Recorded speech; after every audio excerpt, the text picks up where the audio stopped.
Good morning. I'm going to do a short video today about Netsuke, which is tiny Japanese sculpture. So I'm going to lead you through a very quick slideshow and then I'm going to show you a demo.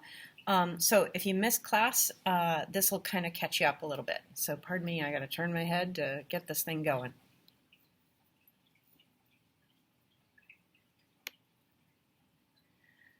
Okay, so what you're seeing here is actually really tiny. So it looks huge, but it's actually only about maybe an inch. And so the Japanese made these wonderful small sculptures called Netsuke, which literally translate as some sort of like clothes hold, or it's basically a button.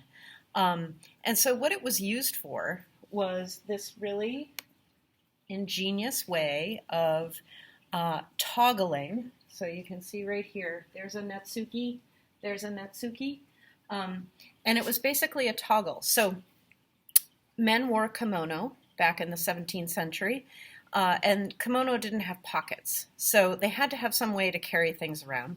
And this is their little inro box. So this was like a little purse. And so in it would be coins or tobacco or something like that. And so because there were no buttons like we know them, Netsuke hung from a little cord and went right around that obi belt. And so that's how the inro box stayed put. And incidentally, these inro boxes are really incredible. They're so beautifully carved, lacquered, really nice materials, just equally as beautiful as the Netsuke carvings that are holding them on. So Netsuke were typically ivory, carved in ivory, which if you know anything about illegal trade, ivory is one of the #1 things that's at the top of that list for being illegal. But back in the day, ivory was a really lovely thing to carve. So here's a tiny little puppy. And again, it's just about this big. It's so small, but it's really a beautiful carving. Netsukes typically did not have a lot of negative space, so that's about as much negative space right in there as you will ever see in a Netsuke. So kind of keep that in mind when you're constructing your Netsuke. Topics were generally animals, but sometimes people, sometimes, objects, like you see a lot of skulls and things like that. But the Japanese really love to carve these little tiny animals. And again, here's a little baby bunny, and you notice his ears aren't sticking straight up. They're back. They're carved back. So again, a lot of attention paid to being very compact. So just keep that in mind again. Part of that was so that things didn't break. If your Netsuke clunked down on the table or something like that, it wasn't going to suffer a damaged ear. So here's a little Netsuke carved out of clay. So you can see there is a tiny bit of negative space there, but really not much. And actually, it's sort of surprising to see that negative space there, but it's super sweet nonetheless. I think one of the things I really love about these is they tend to be very animated, very, detailed. I mean, they're just incredibly detailed, so you see a lot of character. So here's a really lovely little collection of Netsuke, and people do collect them. People still make them, so it's a live art. It's definitely something that you see people still participating in terms of it being an art form. You can go over to Bowdoin Museum of Art, and in the gift shop they have these beautiful little Netsuke that are carved out of rosewood. And I have a couple of them I'll show you in a second. But they're very special little things, and again, super animated. Like, look at that little puppy's face there. That lovely expression on the cow's face.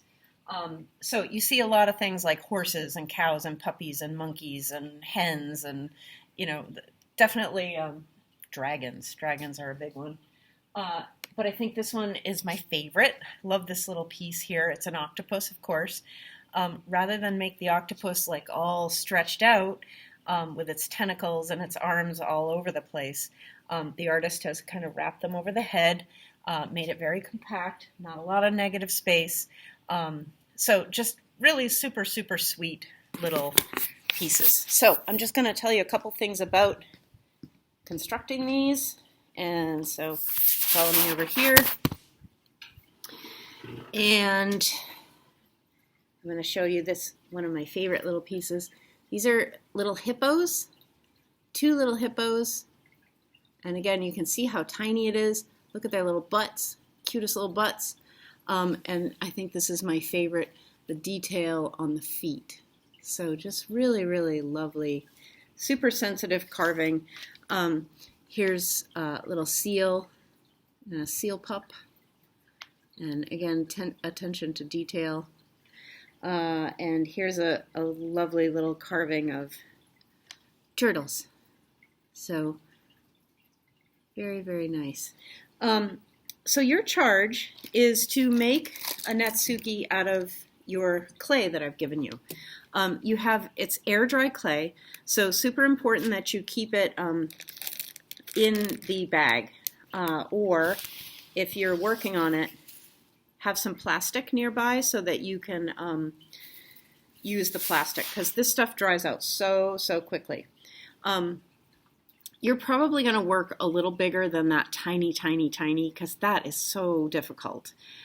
So I'm going to suggest that you try to stay under 3 inches, which is just about what this is. While this was wet, I put a hook in there, just a little piece of aluminum so I could hang it. So that's one little Netsuke that I made. It's not actually done. I'm going to do some carving on it. I decided to try a little otter.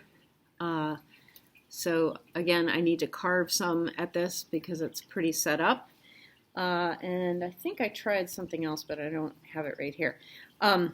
So my advice with the air dry clay is to just pull out as much as you think you'll need at one time, and keep the rest of it wrapped, because it really does dry out so fast.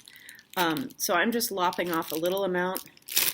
I'm going to close this tight, and I'm going to use this plastic. And actually, I have a sponge on hand and also some water. So as I'm working, I may wet my fingers down a little bit, because that tends to kind of help keep it a little bit damp. And I think I gave each of you one of these plastic knives. This end is going to help you, as is this right here, this little spoon end.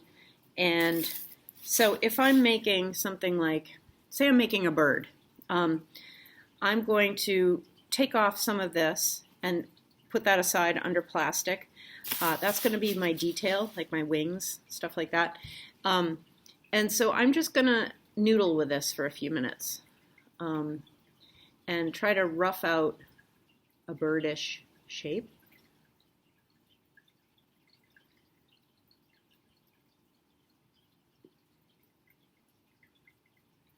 So there's kind of a bird shape, sort of looks a little like I don't know, doesn't look like much. But what I'm going to do is add some wings. So I'm going to go back to my little chunk that I put under plastic. I'm going to rip off another little piece. And because I want 2 wings, I'm going to break this in half. Now, your brain does an interesting thing. If you work simultaneously with your right and your left hands, your brain can automatically kind of break that off so that you have even parts. So your brain likes symmetry in some senses of the word. And so if I noodle with these at the same time, I'm going to get something very, very similar. So instead of working on 1 wing at a time, I do 2 wings at the same time, and I'm going to wind up with something that is almost indiscernibly the same.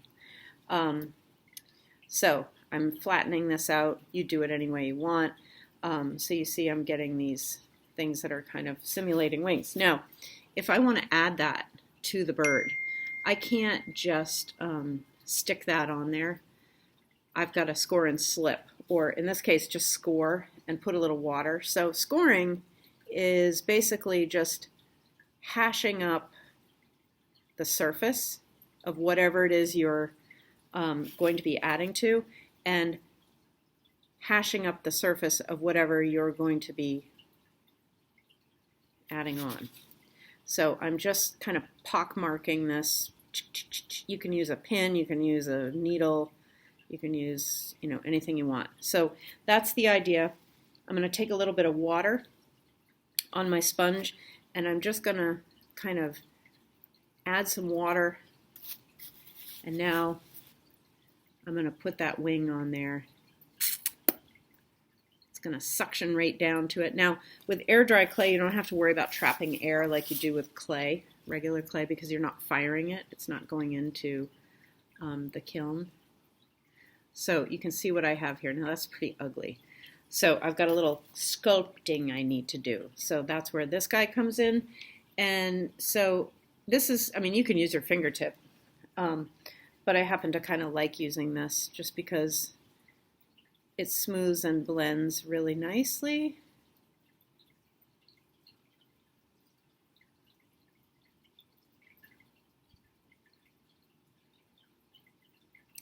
And I think what I would probably recommend you do is a couple Netsuke. Try a few of them. You've got enough clay because they're tiny, so they're really small sculptures. So you're not going to use a ton of clay. And choose something that you can look at, if possible, like a picture of something. So I happen to have the goldfish nearby, and so I was looking at the goldfish and kind of thinking about how they're constructed, and I was able to look at them. Now, a bird, you probably don't have a bird at home, but maybe some of you do. So, every once in a while, look at a bird and see how, obviously this needs some work, but you can see for a 2-minute sculpture, it's going pretty quickly. And often what I do is I let it dry a little bit, and then I go back and I sculpt and I remove stuff.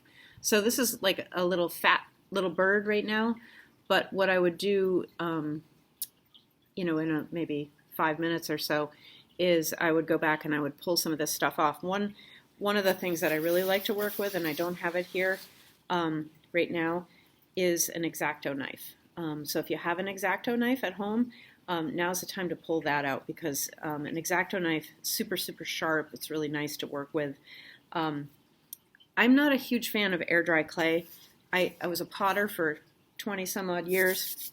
So obviously I love clay, but air dry clay does this weird thing where it sticks onto your hands and it takes a while to get it off. So don't touch your computer or your phone or whatever. I'm about to do that, but make sure your hands are kind of clean when you do it. So next time we meet after vacation, I'd like you to have a couple Netsuke to show. So there will be a place for you to upload your tiny little pictures, or your pictures of your tiny little sculptures. So have fun with this, and I'll see you soon. Okay.